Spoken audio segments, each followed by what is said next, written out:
नमस्कार मेरे दोस्तों, मेरे साथियों, मेरे छोटे भाइयों बहनों। आईएएस आरएएस विदारजय में आपका स्वागत है, हार्दिक अभिनंदन है। तो मित्रों, आज हम फिर से लेकर आ चुके हैं आपके लिए राजस्थान सुजस का ये बुलेटिन। आपके एग्ज़ाम की दृष्टि से बहुत इम्पोर्टेंट, आप चाहे कोई भी वनडे एग्ज़ाम दे रहे हैं, बहुत ज़्यादा इम्पोर्टेंट है ये बुलेटिन। और इसके अलावा आरएएस प्रीलिम्स, मेंस और इंटरव्यू में समान रूप से बहुत उपयोगी है। बस शर्त एक ही है कि इसकी हर एक न्यूज़ को समझते हुए आगे निकला जाए, क्योंकि इसके न्यूज़ जो आती हैं इसकी, उसमें थोड़ा सा रहस्य रहता है, उसको आपको सुलझाने की आवश्यकता है। और उसके बाद कई न्यूज़ तो, ज़्यादातर न्यूज़ तो सीधी सीधी आती हैं जिनको आप आराम से समझ जाओगे, लेकिन कई सारी चीज़ों में थोड़ा सा एक रहस्य रहता है जिसको आप थोड़ा खोल के पढ़ोगे, डाइल्यूट करके पढ़ोगे तो बहुत अच्छे मार्क्स देगी आपको। ठीक है मित्रों, तो आपको यदि इसकी पीडीएफ, चाहे हमारा लेक्चर आपको अच्छा लगे, आप चाहें कि इसकी पीडीएफ भी मिलनी चाहिए, तो पीडीएफ आपको हमारे टेलीग्राम चैनल पर मिल जाएगी। टेलीग्राम चैनल का नाम है मेरे मित्रों आईएएस आरएएस विद आरजे। ये वाला टेलीग्राम चैनल जाके ज्वाइन कर लो, डेली बेसिस पे पीडीएफ लेते जाओ। ओके मेरे दोस्तों, तो हम आपका समय ज़्यादा ख़राब नहीं करेंगे और सीधे आएंगे न्यूज़ आर्टिकल के डिस्कशन पे। और हाँ, मेरी एक और छोटी सी बात दोस्तों, भूल गया मैं बताना, कि जो बच्चे आरएएस के, सॉरी, एसआई की जो एज के बारे में पूछ रहे हैं, तो इंटरनेट पर कहीं पे भी पड़ी हुई हैं सारी चीज़ें। आप गूगल पे एक बार जाके सर्च करोगे, पूरा निकल के आ जाएगा कि 20 से 25 साल तो उम्र है। ठीक है, SC ST को 10 साल का रिलैक्सेशन, किसी को 5 साल का रिलैक्सेशन, EWS वालों को 3 साल का रिलैक्सेशन। अब रिलैक्सेशन के अकॉर्डिंग आप अपनी एज काउंट कर लो, और जो एक्स्ट्रा रिलैक्सेशन है गवर्नमेंट उसको देगी तो काउंट हो जाएगा, नहीं देगी तो काउंट नहीं होगा। उसको मान के मत चलना कि एक्स्ट्रा जो रिलैक्सेशन पहले आपको मिला है वो मिलेगा ही मिलेगा, ऐसा कुछ नहीं है। पहले कोरोना था, कोविड था, इसीलिए मिला था। ठीक है, चलो तो मेरे भाइयों बहनों, चलते हैं सीधे न्यूज़ आर्टिकल के डिस्कशन पे। तो पहली हमारी न्यूज़ है कि बेहतर शिक्षा के लिए आधारभूत ढांचे का अभूतपूर्व विकास हुआ है। यहाँ से आपके एग्ज़ाम के लिए प्रीलिम्स, मेंस, इंटरव्यू या वनडे एग्ज़ाम के लिए कोई प्रश्न नहीं बन रहा है, सिर्फ बन रहा है महात्मा गांधी अंग्रेजी माध्यम विद्यालय, जिनको हम पहले कई बार पढ़ चुके हैं और आगे भी पढ़ते रहेंगे। वैसा ऐसा कुछ नहीं है, इनमें जो है इंग्लिश मीडियम स्कूल खोल दिए हैं बस। बाकी पूरा का पूरा जो बस क्या बताऊँ आपको, जो बजट वगैरह है, नए स्कूल खोले गए हैं, नए प्राथमिक स्कूलों को उच्च प्राथमिक बनाया है, माध्यमिक को उच्च माध्यमिक बनाया है, वही सारी बातें हैं। एग्ज़ाम के लिए कोई भी चीज़ इंपॉर्टेंट नहीं है, इसीलिए हम थोड़ा सा नीचे स्क्रॉल करते हुए ही चलेंगे। ठीक है दोस्तों, और इधर राजसमंद के अंदर जो कुंठवा है, कस्तूरबा गांधी आवासीय विद्यालय छात्रावास, चलो बढ़िया है, अच्छी बात है, आप बनाओ वहाँ पे छात्रावास। ठीक है, बीकानेर में डूंगर कॉलेज में सभागार बनना है, कोई मतलब नहीं है एग्ज़ाम के लिए। ठीक, अब मेरे मित्रों एक बात इधर देख लो, पुलिस कांस्टेबल के 3578 पदों पर भर्ती होगी। और जब सुजस के अंदर कोई न्यूज़ ऑफिशियली छपी है, इसका मतलब ये है, फिक्स है, ये भर्ती होनी ही होनी है। ठीक है, आप तैयारी में लग जाओ, कांस्टेबल वाले जो मेरे भैया बहन हैं जो तैयारी करना चाहते हैं। और मेरे अकॉर्डिंग तो भैया नौकरी ले लो पहले। ठीक है, तो कोई भी हो जिसको लगता है वो कांस्टेबल को फॉर्म भर के उसको भर्ती को निकाल सकता है, फिजिकल कर सकता है उसका, वो करे। नौकरी ले लो पहले, नौकरी मिल जाए उसके बाद आप SI भी हो जाना, RS भी हो जाना, सब कुछ हो जाना। ठीक है, देखो मेरे मित्रों, एक और न्यूज है यहाँ, शांति एवं अहिंसा निदेशालय 5.31 करोड़ रुपए मंजूर। अब देखिए ये यहाँ पर आपके एग्जाम के लिए किस तरह से इम्पोर्टेंट है, शांति एवं अहिंसा निदेशालय। पहले तो एक बात है कि इसके जो उद्देश्य हैं, इसके जो कार्य हैं, वो आपसे प्री में भी पूछे जा सकते हैं, मेरा मतलब वनडे एग्जाम में पूछे जा सकते हैं, और मेंस में भी और इंटरव्यू में भी। अब मेंस के अंदर देखो दोस्तों, शांति एवं अहिंसा निदेशालय, ये आपके एथिक्स के अंदर आता है। वहाँ पर गांधी जी का दर्शन है, उसके अंदर ये निदेशालय बढ़िया फिट होता है, इसके उद्देश्य हैं जो बढ़िया फिट होते हैं। दूसरा, शांति और अहिंसा की बात की गई है समाज के अंदर, इसीलिए ये आपके सामाजिक जो इश्यू हैं, सामाजिक जो सोशल इश्यू है, उस वाले टॉपिक से बहुत बढ़िया तरह से रिलेट करता है। तो ये दो जगह पर आपके मेंस के सिलेबस से मैच करता है। और इंटरव्यू के अंदर तो आप ही से पूछा ही जा सकता है कि शांति एवं अहिंसा निदेशालय की आधुनिक परिस्थितियों में जो आवश्यकता है, क्या आप मानते हैं कि उसकी आवश्यकता है या नहीं है, और फिर आपसे व्यू, आपके विचार हैं वो पूछ लेगा। ठीक है दोस्तों, तो मेरे मित्रों हम देख लेते हैं एक बार, शांति एवं अहिंसा निदेशालय है ये जो, उसके लिए 5.31 करोड़ रुपए मंजूर हुए हैं। तो क्यों हुए, क्या करेगा वो इनका। ठीक है, तो राजस्थान सरकार शांति एवं अहिंसा निदेशालय के माध्यम से समाज के आपसी भाईचारे तथा युवाओं और आमजन के बीच राष्ट्रपिता महात्मा गांधी के सिद्धांतों के प्रचार प्रसार के लिए विभिन्न कार्यक्रमों का आयोजन करेगा। अब आपको पता लगे 5.31 करोड़ रुपए किसके लिए चाहिए। ठीक है, प्रस्तावित कार्यक्रमों, विभिन्न कार्यक्रम करेगा, क्या क्या कार्यक्रम करेगा वो आप देख लो। तो प्रस्तावित कार्यक्रमों में प्रदेश स्तरीय शांति के सम्मेलन, संभाग स्तर पर अहिंसा के सम्मेलन, कस्तूरबा दर्शन, सर्वधर्म प्रार्थना सभाएं इत्यादि करवाएगा। आपने सुना होगा रघुपति राघव राजा राम, ईश्वर अल्लाह तेरो नाम, पतित पावन सीताराम, जो बोलते थे ईश्वर अल्लाह तेरो नाम, सबको सम्मति दे भगवान, गांधी जी जो करते थे वो सर्वधर्म प्रार्थना सभाएं ही हैं, वो उसी का मूल मंत्र है। ठीक है दोस्तों। तो निदेशालय प्रदेश के विभिन्न इलाकों में अस्पृश्यता का निवारण, नशा मुक्ति, आर्थिक असमानता एवं धर्म व शांति के विषयों पर राष्ट्रीय कार्यक्रम भी आयोजित करवाएगा। और इसके साथ साथ प्रदेश एवं संभाग स्तर पर कौमी एकता कार्यक्रम, ठीक है, खादी एवं गांधीवादी जो संस्थाएं हैं उनका सम्मेलन, गांधी जी के ग्राम स्वराज विषय पर चिंतन शिविर और गांधी दर्शन कुंभ और अर्ध कुंभ का भी आयोजन करवाएगा। 5.31 करोड़ रुपए यहाँ पर लगा दिए जाएंगे। ठीक है मेरे मित्रों। तो उम्मीद करता हूँ शांति एवं अहिंसा निदेशालय के जो कार्य हैं और उसके द्वारा किए जाने वाले जो प्रोग्राम हैं वो आपके प्रीलिम्स मेंस इंटरव्यू में किस तरह से उपयोगी हो सकते हैं आपकी समझ में आया होगा, आपकी एक क्लियरिटी बनी होगी। ठीक है दोस्तों, मैं जब यहाँ पर कोई न्यूज़ करवाता हूँ तो उसका ध्येय ये ही रहता है कि आपके दिमाग में चीज़ को सोचने की क्षमता विकसित हो। आप जितने ज़्यादा अधिक तरह से सोच पाएंगे उतने ही ज़्यादा आप मेंस में इंटरव्यू में मार्क्स उठा पाएंगे। ठीक है। देखो दोस्तों, इधर वीडियो जो है कॉन्टेस्ट हो रहा है। इधर हेमा रानी जोधपुर से जीत चुकी हैं, इधर बच्ची भी जीती है अपनी प्यारी सी। ठीक है, जितेंद्र कुमार जी जीते हैं, बहुत अच्छी बात है। आप लोग भी टिकटॉक बनाओ, गवर्नमेंट की योजनाओं पर आधारित होनी चाहिए लेकिन। ठीक है। देखो दोस्तों, राजस्थान संगठित अपराध पर नियंत्रण विधेयक 2023 पारित हो चुका है। ठीक है। देखो दोस्तों, सोशल जस्टिस, सामाजिक न्याय, उसकी दृष्टि से आपके लिए ये इम्पोर्टेंट है, सामाजिक न्याय में इम्पोर्टेंट है। ठीक है। राजस्थान संगठित अपराध नियंत्रण पर विधेयक, ठीक है, क्या हो चुका है, ये पारित हो चुका है, पास हो चुका है। जब विधेयक पास हो जाता है, जब बिल पास हो जाता है तो वो एक्ट बन जाता है। मतलब जब विधेयक पास होता है तो वो अधिनियम बन जाता है। ठीक है मेरे मित्रों। तो इस अधिनियम में क्या किया जाएगा, ठीक है, तो जो अपराधी हैं उनकी संपत्ति जब्त कर ली जाएगी और तुरंत सुनवाई के लिए जो जरिए है सख्त कार्रवाई होगी, संपत्ति को जब्त किया जाएगा, बुलडोजर बाबा की तरह तोड़ा नहीं जाएगा। ठीक है मेरे दोस्तों। तो राजस्थान में संगठित अपराध पर रोक लगाने के लिए और राज्य पुलिस को अधिक सशक्त बनाने के लिए राज्य में कड़ा कानून लागू किया जाएगा। इसी क्रम में राजस्थान संगठित अपराध पर का नियंत्रण विधेयक 2023 ध्वनिमत से पारित हो गया। मतलब जैसे ही विधेयक रखा सदन के पटल पर, चर्चा हुई उस पर, तो सबसे बोला भैया वोटिंग करो, कि वोटिंग की जरूरत नहीं है, मेरी तरफ से पास है, मेरी तरफ से पास है। देखो ध्वनिमत में क्या होता है, जो स्पीकर होता है वो कहता है कि इस विधेयक के पक्ष में कितने लोग हैं, वो हाथ ऊपर कर देते हैं, इतने सारे लोग हैं। विपक्ष में कितने सारे लोग हैं, वो हाथ ऊपर कर देते हैं, इतने सारे लोग हैं। तो वो संख्या देख के भैया बहुमत किधर की तरफ जा रहा है उसको पास कर देता है, वही ध्वनिमत है। ठीक है। या वो बोलता है कि पास वाली आवाज़ लगाएं कि पास है, और या बोलते हैं कि जो लोगों को आपत्ति है वो आवाज़ लगाएं कि हमें आपत्ति है, तो वो देख लेता है किसकी तरफ ज़्यादा बहुमत जा रहा है और इसी को ध्वनिमत बोलते हैं, ऐसे ही पास हो जाता है। ठीक है। तो इससे क्या है कि लंबी खर्चीली प्रक्रिया से बच जाते हैं। इस अधिनियम में क्या क्या प्रावधान है मेरे मित्रों, तो इस अधिनियम के प्रावधान राज्य में संगठित अपराध को नियंत्रित करना है। ठीक है।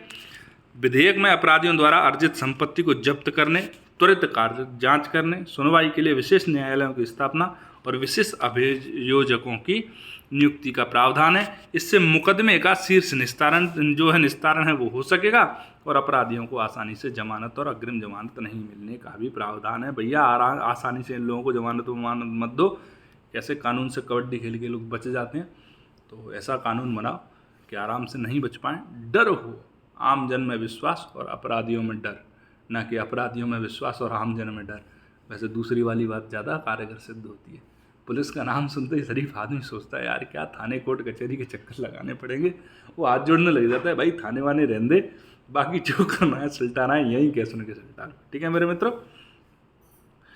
तो राजस्थान संगठित अपराध का नियंत्रण विधेयक 2023 है, वो पारित हो गया है। आप लोगों की समझ में जो मैं समझाना चाह रहा था वो आ चुका होगा। अब चलते हैं दोस्तों थोड़ा सा और आगे। ठीक है मित्रों, देखो इधर देख लो, अब आप आके भरतपुर का जो बंद बरेठा है उसमें पर्यटन का विकास होगा, विकास कार्य होंगे। ठीक है। तो आपसे पूछ लिया जाएगा बंद बरेठा कौन सी जगह स्थित है, तो भरतपुर के अंदर। ठीक है मेरे मित्रों, देख लो, तो बयाना क्षेत्र के बंद बरेठा में, बांध में, जो बंद बरेठा बांध है उसमें पर्यटन विकास के कार्य शुरू किए जा सकेंगे। बंद बरेटा में जल आधारित पर्यटन को बढ़ावा देने के लिए जल्द ही इको एडवेंचर टूरिज्म साइट के रूप में विकसित किया जाएगा।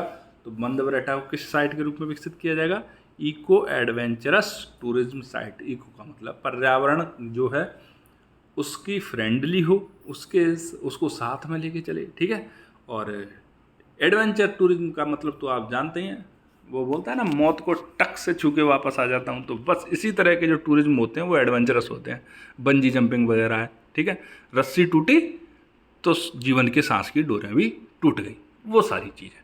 तो वो एडवेंचरस टूरिज्म है। ऊपर से कूद गए, नदी में राफ्टिंग के लिए कूद गए, एडवेंचरस टूरिज्म है। इधर नदी, इधर नाव पलटी तो लाइफ जैकेट जितनी देर झेलेगा आप झेलोगे उतनी देर ठीक है, नहीं तो ज़िंदगी भी पलट गई। तो जहाँ पर जान का खतरा है और थोड़ा, तो उस तरह का जो टूरिज्म है उसको एडवेंचरस टूरिज्म बोलते हैं। देखो मेरे मित्रों, मुख्यमंत्री युवा संबल योजना है। इसमें क्या है, राज्य के बेरोजगारों को जो है भत्ते दिए जाएंगे। तो अपने लिए जो चीज़ है वो है राजस्थान युवा संबल योजना। मुख्यमंत्री जो है युवा संबल योजना, ठीक है दोस्तों। तो मेरे मित्रों, इधर मुख्यमंत्री युवा संबल योजना है, वो आपके एग्जाम की दृष्टि से इंपॉर्टेंट है। चलो एक मुख्यमंत्री युवा संबल योजना को ही एक बार देख लेते हैं, ठीक है। देखो मित्रों, राजस्थान मुख्यमंत्री युवा संबल योजना, तो इसमें क्या है, पहली बात तो ये है कि युवाओं को संबल मिलेगा। कैसे युवाओं को संबल मिलेगा? जो बेरोजगार हैं। बेरोजगार कैसे? पढ़े लिखे, ठीक है। तो योजना के माध्यम से, उद्देश्य क्या है इस योजना का देख लो, तो इसके माध्यम से प्रदेश में जितने भी लोग शिक्षित हैं और साथ ही अभी तक नौकरी नहीं मिली है, मतलब पढ़े लिखे बेरोजगार जो लोग हैं, उनको हर महीने क्या होगा, बेरोजगारी भत्ता दिया जाएगा, ठीक है। अब इसके प्रावधान देख लो क्या क्या है। तो कोई भी शिक्षित युवक यदि वो बेरोजगार है, उसे सरकार द्वारा हर महीने 4,000 रुपया प्रदान करे जाएंगे, ठीक है। पहले 3,000 दिए जाते थे पुरुषों को। यदि कोई शिक्षित महिला है, विकलांग है या ट्रांसजेंडर अभ्यर्थी है, महिला, विकलांग या ट्रांसजेंडर, तो उनको 4500 रुपये की धनराशि दी जाएगी, जो पहले कितनी थी, 3500 रुपये थी, ठीक है। तो दोस्तों इसमें योजना में क्या है कि ये पैसे आपको ऐसे ही नहीं दिए जाएंगे कि आपने फॉर्म भर दिया और आपके पैसे आ गए आपके अकाउंट में, ऐसा नहीं होगा। तो क्या होगा, गवर्नमेंट जिधर चाहेगी, जहाँ चाहेगी, आपसे इंटर्नशिप प्रोग्राम करवाएगी, जिससे क्या हो सॉरी दोस्तों, इससे क्या हो कि आपका जो कौशल है उसका भी विकास हो, गवर्नमेंट जो पैसे दे रही है उसका भी कोई मतलब निकले। तो इसमें क्या है, गवर्नमेंट क्या करेगी, पूरे हफ्ते में रोज़ जो 5 दिन है उनमें 4 घंटा, ठीक है, डेली आपको 5 डे वीक रहेगा, 4 घंटे के लिए आपको कोई भी काम करना है जो गवर्नमेंट आपको दे। इससे क्या होगा, कौशल का विकास होगा। दूसरा क्या होगा, गवर्नमेंट को भी काम थोड़ा सा होता रहेगा। और तीसरा तो है ही, ठीक है, क्या है कि आपकी बेरोजगारी है उसमें कुछ पैसे आपको मिलते चले जाएंगे, ठीक है दोस्तों। छोटी सी योजना थी, आपकी समझ में आ गई होगी मेरे मित्रों, बहुत ज़्यादा इसमें कुछ टेक्निकलिटी थी नहीं। अब मेरे मित्रों अब चलते हैं थोड़ा सा और आगे। इसमें है राजस्थान निवेश प्रोत्साहन नीति 2022, जिसको रिप्स योजना, रिप्स 2022 के नाम से भी जानते हैं। देश की सबसे बेहतरीन योजना है ये, हमारे राजस्थान के उद्योग मंत्री कह रहे हैं। तो देश की सबसे बेहतरीन योजना है। देखो भैया, जिनके पीछे नीति लग जाए रट लेना तुरंत से, क्योंकि सीधा प्रीलिम्स में तो प्रश्न बनेगा ही बनेगा, मेंस में भी 5 अंकों में 10 अंकों में सीधा प्रश्न बनेगा, छोटा नहीं बनेगा, यहाँ से सीधा बड़ा बनेगा। और कई बार नीतियाँ पूछी जा चुकी हैं, आपसे पूछ लेगा रिप्स 2022 उदाहरण, मतलब आप इसकी क्या करें, समझाइए, ऐसे करके पूछ लेगा आपसे। तो आप रिप्स को देख लो पहले, राजस्थान की निवेश प्रोत्साहन योजना जो नीति है उसको, ठीक है। तो मेरे मित्रों, राजस्थान निवेश प्रोत्साहन योजना मतलब रिप्स RIPS 2022। तो देखो दोस्तों, राजस्थान निवेश प्रोत्साहन योजना 2019 की सफलता को देखते हुए रिप्स 2022 जारी कर दिया गया। 19 के बाद सीधा 22 में, तीसरे साल में ही इसका क्या कर दिया गया, एक और नई नीति लेके आई जा चुकी है, ठीक है। इसमें क्या है, निवेश आकर्षित करने के लिए और अधिक प्रावधान किए गए हैं। मतलब सीधी बात है, कोई भी नीति क्यों आती है, डेवलपमेंट के लिए। डेवलपमेंट कब होता है, जब पैसा आएगा। तो पैसे को आकर्षित करने के लिए इसमें और भी अधिक अच्छे अच्छे प्रावधान किए गए हैं, और भी लोक लुभावनी बातें की गई हैं। बताया गया है भैया आपको इतना प्रॉफिट होगा, प्रॉफिट उठाओ, आप तो पैसे दो प्रॉफिट लो, ठीक है। वो आपने ना जूते दो पैसे लो, पैसे दो जूते लो, पता नहीं क्या था वो, वही था। तो इसमें यही है कि भाई निवेश दो और प्रॉफिट लो, ठीक है। तो 7 अक्टूबर 2022 को इन्वेस्ट राजस्थान समिट हुआ था। इसी समिट के दौरान राजस्थान निवेश प्रोत्साहन योजना 2022 लॉन्च की गई थी। ठीक है। इसकी समयावधि तो दोस्तों नीति इस आदेश के जारी होने से, मतलब आदेश जारी हुआ आज, तो आज से लेके अगले 5 साल तक, मतलब 31 मार्च 2027 तक लागू रहेगी। ओके। इसका उद्देश्य तो 2022 से 27 की अवधि के लिए एक प्रगतिशील निवेश नीति की स्थापित करना है, उसको क्रियान्वित करना है, जिससे क्या होगा, जो कार्य की जो निवेश जो नीति स्थापित करेगी उससे क्या है, निवेश नीति स्थापित करना है, उसको क्रियान्वित करना है, जिससे निम्नलिखित कार्य हो पाएंगे। कौन कौन से कार्य हो पाएंगे वो देख लो। ठीक है। तो दोस्तों विनिर्माण और सेवाओं दोनों के लिए 15% की वार्षिक वृद्धि दर हासिल कर पाएंगे हम लोग। भैया हम चाहते हैं कि निवेश आएगा तो क्या होगा, वृद्धि होगी। तो हमने टारगेट रखा है कि जो हमारा सर्विस सेक्टर है और जो हमारा इंडस्ट्री है, विनिर्माण क्षेत्र है, उसके अंदर क्या है, हम 15% की वार्षिक वृद्धि दर हासिल कर पाएँ। औद्योगिक रूप से अविकसित क्षेत्रों का उत्थान करके संतुलित और समावेशी क्षेत्रीय विकास को बढ़ावा दें। 2027 तक 10 लाख लोगों के लिए रोजगार के अवसर पैदा करना हमारा टारगेट है। हरित हाइड्रोजन, वैकल्पिक ऊर्जा, चिकित्सा उपकरण आदि जैसे उभरते क्षेत्रों का नेतृत्व प्राप्त करें। हरित पहल को प्रोत्साहित करके जलवायु और स्थिरता में अग्रणी राज्य बने। और इसके अंतर्गत हमने 8 प्राथमिकता क्षेत्र जो श्रेणियाँ हैं वो रखी हैं। ठीक है दोस्तों, कितनी प्राथमिकता श्रेणी रखी है हमने? 8। पहली प्राथमिकता है विनिर्माण, जो अपन 15% की वार्षिक ग्रोथ की बात कर रहे थे। दूसरा है सेवाएं, इसमें भी 15% वार्षिक ग्रोथ की बात कर रहे थे। अगला है सूर्योदय के क्षेत्र। सूर्योदय के क्षेत्र बोलता है सनराइजिंग इंडस्ट्रीज सच एज आपका IT सेक्टर वगैरह, ये आपकी सनराइजिंग इंडस्ट्रीज है। ठीक है दोस्तों। स्टार्टअप्स, ठीक है, लॉजिस्टिक पार्क्स, वेयर हाउस और कोल्ड चेन, ओके, अनुसंधान एवं विकास, ठीक है, और परीक्षण प्रयोगशालाओं की स्थापना और नवीकरणीय ऊर्जा संयंत्रों की स्थापना। इस तरह के हमने क्या करने हैं, इससे काम करने हैं। तो मित्रों, जो निवेश प्रोत्साहन नीति है रिप्स 2022 है, वो आपके एग्जाम में जितनी इंपॉर्टेंट हो सकती थी, जो आपके वनडे एग्जाम्स हैं जहाँ से प्रश्न जिस तरह से पूछे जा सकते थे, वो भी आपको पता लग गया। 8 क्षेत्रों में से कोई क्षेत्र का नाम यह पूछ लेगा। ठीक है, आपसे ये पूछ लेगा कब तक के लिए है, तो 31 मार्च 2027 तक के लिए।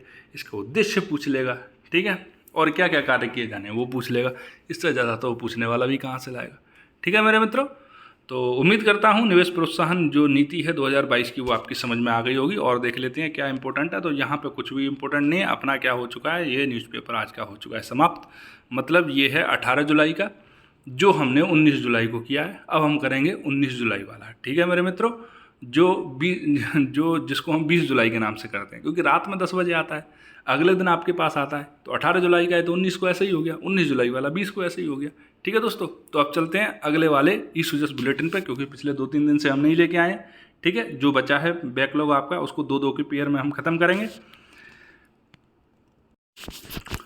तो भैया देख लो मित्रों, आ गया है 19 जुलाई का, जिसको हम 20 जुलाई के नाम से लाते हैं। 19 जुलाई को रात में 10 बजे आता है ये, इसलिए हम 20 जुलाई के नाम से आ गए। ओके दोस्तों, तो आपके लिए तैयार है, हाजिर है गर्मा गर्म सुजस बुलेटिन। आपके एग्ज़ाम के लिए जो चीज़ें इंपॉर्टेंट हो सकती हैं उनका हम फिर से चर्चा करेंगे। मैं दोस्तों ले तो और भी साथ में आता, जो 2-2 करके पेयर में लेके आ रहा हूँ। मैं उनको 3-3 के पेयर में ले आता।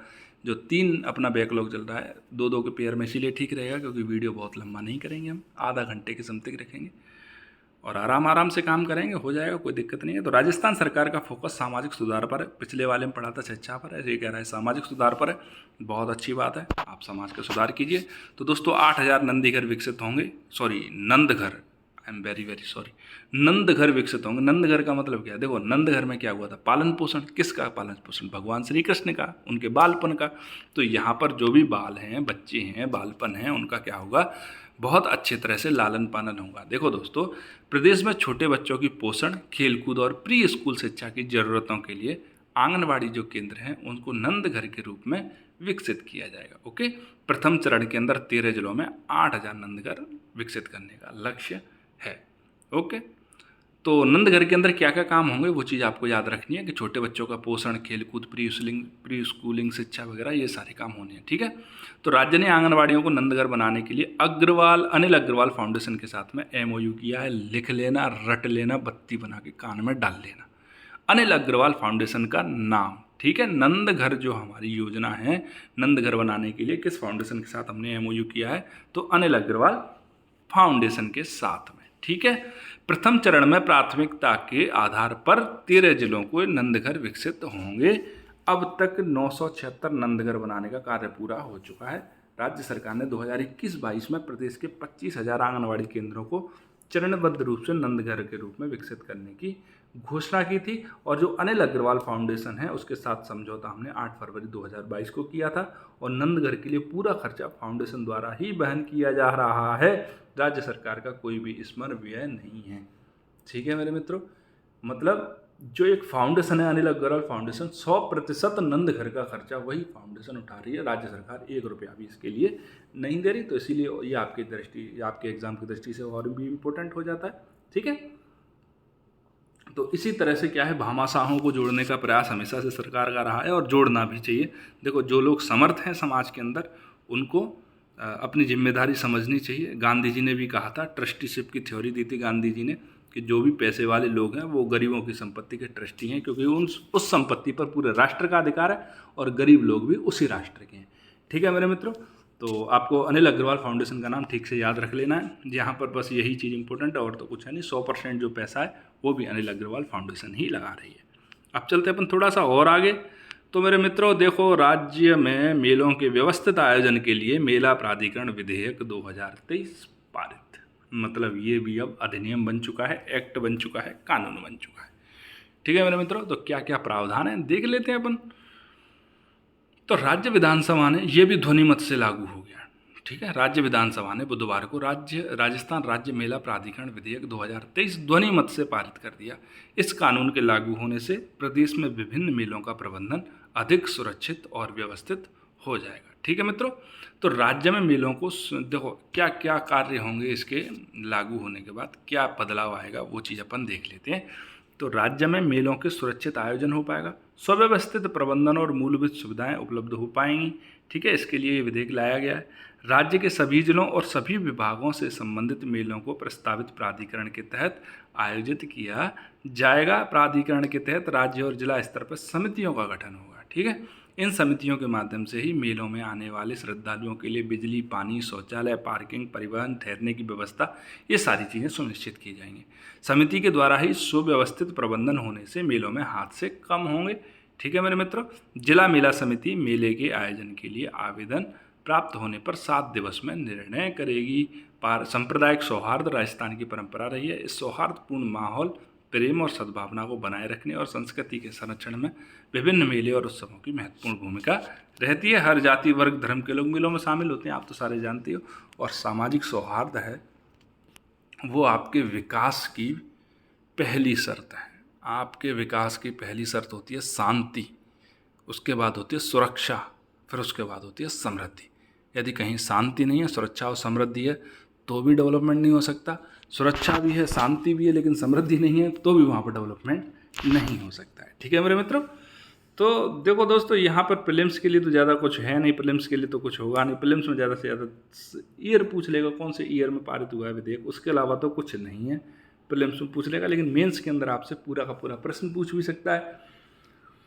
पूरा 10 नंबर में, 5 नंबर में आपसे प्रश्न पूछ भी सकता है, इसको पूरा का पूरा बड़े प्रश्न के रूप में। बाकी इसमें फैक्ट इतने ज़्यादा नहीं थे तो नहीं थे, तो अब नहीं थे उसमें, मैं और आप क्या कर सकते हैं, हम दोनों के दोनों ही। ठीक है दोस्तों, तो देखो वीडियो कॉन्टेक्स्ट मैं आपको इसीलिए बताता हूँ, मैं आपको मोटिवेट करता हूँ, आप भी वीडियो बनाओ भाई। एक दिन में 1 लाख रुपये मिलने क्या दिक्कत आ रही है? वैसे भी आप रील्स तो बनाते ही रहते होंगे भाई, नए ज़माने के बच्चे हो आप। हैं? तो देखो, नाथूलाल सैनी जी हैं जयपुर के। ओहो दादी, श्रीमती संतरो, दादी भी टिकटॉक पर है भाई, तुम्हें भी बनानी चाहिए, बनाओ दोस्तों। ठीक है, शैलेंद्र शर्मा जी प्रतापगढ़ से। देखो दोस्तों, ट्री आउटसाइड फॉरेस्ट इन राजस्थान, प्रदूषण मुक्त वातावरण की पहल। ठीक है, तो ट्री आउटसाइड फॉरेस्ट, इसके बारे में पूछ लेगा आपसे कि राजस्थान में ट्री आउटसाइड फॉरेस्ट जो काम किया जा रहा है वो क्या है? तो कुछ नहीं है, ट्री मतलब वन, आउटसाइड फॉरेस्ट मतलब जंगलों के बाहर पेड़ पौधे, हरियाली का विकास करना, इतनी सी बात है, बाकी कोई बात नहीं है। लेकिन मैंने सोचा आपको एक बार फिर से बता दूं, ट्री आउटसाइड फॉरेस्ट इन राजस्थान सीधा सीधा छोटे किसी एग्जाम में पूछ ले आपसे, कांस्टेबल वगैरह में, रीट वगैरह में, तो आप मतलब इधर उधर नहीं देखें, एक दूसरे की शक्ल नहीं देखें और सीधा आंसर लगाएं, टिक करें OMR पे और अपना नंबर लेके आएँ। दोस्तों आप जल्दी जल्दी अधिकारी बनो यारो। ठीक है, चलो मेरे मित्रों थोड़ा सा और आगे चलते हैं। हाँ, एक तो न्यूज हो गई ये 2 न्यूज ओपन कर चुके हैं, तीसरी वाली हो गई ट्री आउटसाइड फॉरेस्ट इन राजस्थान। अगली वाली न्यूज पे चलते हैं। तो दोस्तों, खुले बंदी शिविर के मामले में राजस्थान देश में प्रथम स्थान पर है, कारागार मंत्री बोल रहे हैं। मतलब ये है कि खुले में बंदी जो शिविर हैं, मतलब ओपनली सुनवाई होती है, ओपनली आते हैं जेल से बाहर निकल के, ओपनली क्या होता है जाते हैं, सुरक्षा इतनी रहती नहीं है। कई बार क्या होता है कि पुलिस इन्वेस्टिगेशन में आगे बढ़ चुकी होती है, उसको नए नए सुराग मिलने की पता लगता है कि इस वाले व्यक्ति से नए सुराग मिल सकते हैं, वो टूटता भी है, टूटने वाला होता है जब तक उसको ऊपर पहुंचा दिया जाता है, ठीक है, गैंग के द्वारा। तो इस तरह क्या है 96% जेलें हैं जो वीडियो कॉन्फ्रेंसिंग के जरिए पेशी की सुविधा होगी, ऐसा हमने क्या कहा है, हमने नहीं मतलब राजस्थान सरकार ने कहा है कि राजस्थान कारागार विधेयक 2023 पर क्या हुआ, इस पर चर्चा हुई है। मतलब अभी ये पारित नहीं हुआ है, इस पर चर्चा हुई है। इसीलिए तो मैं आपसे बोलता हूँ कि आप न्यूज़पेपर से करंट अफेयर करो। जब कोई विधेयक पर चर्चा हुई तब उसकी न्यूज़पेपर के अंदर एक बार खबर छपेगी, फिर जब पास हो रहा होगा अलग अलग स्टेप में होगा तब खबर छपेगी, और जब पारित हो जाएगा तब खबर छपेगी। आप देखो कितनी बार पढ़ते हुए एक न्यूज़ को आपके दिमाग के अंदर सेट हो जाती है वो, ठीक है। तो दोस्तों, इसके अंदर क्या क्या प्रावधान होने वाले हैं, उन प्रावधानों के बारे में एक बार आप देख लो मित्रों।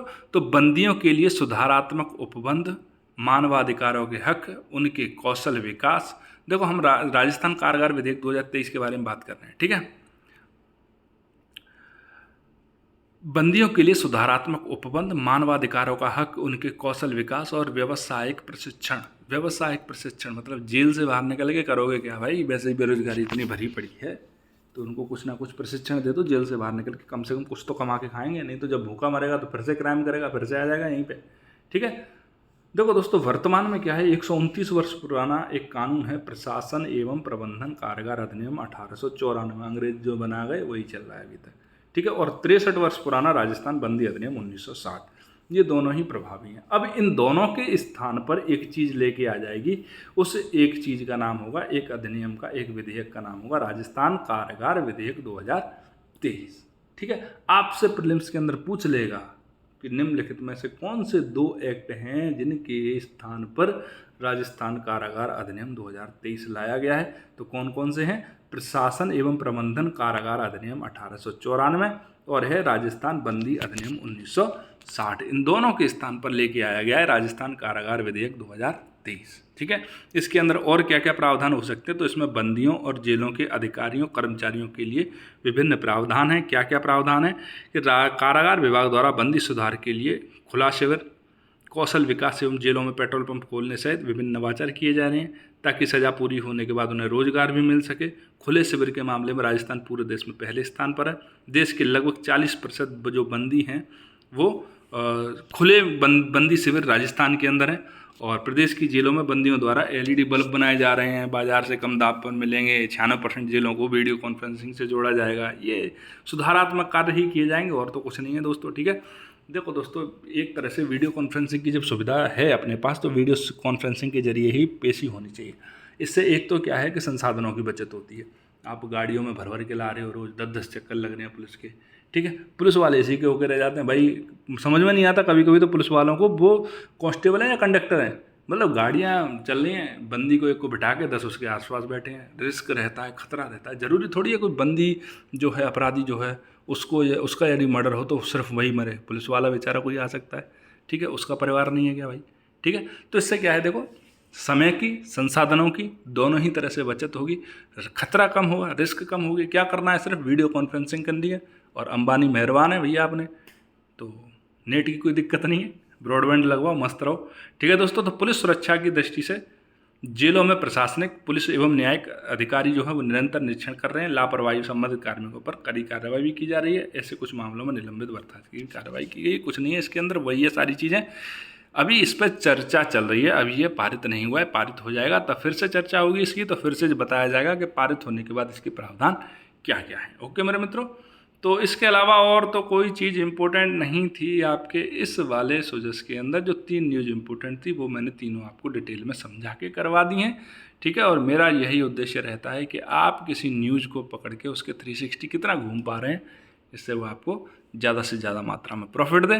तो मेरे मित्रों, मिलते हैं अब आपसे नए सुजस्ट बुलेटिन में नए न्यूज आर्टिकल्स के साथ में। ठीक है, यदि आपको वीडियो अच्छा लगा हो तो चैनल को लाइक शेयर सब्सक्राइब कर दें। मिलते हैं अगले वीडियो में, तब तक के लिए जय हिंद जय भारत।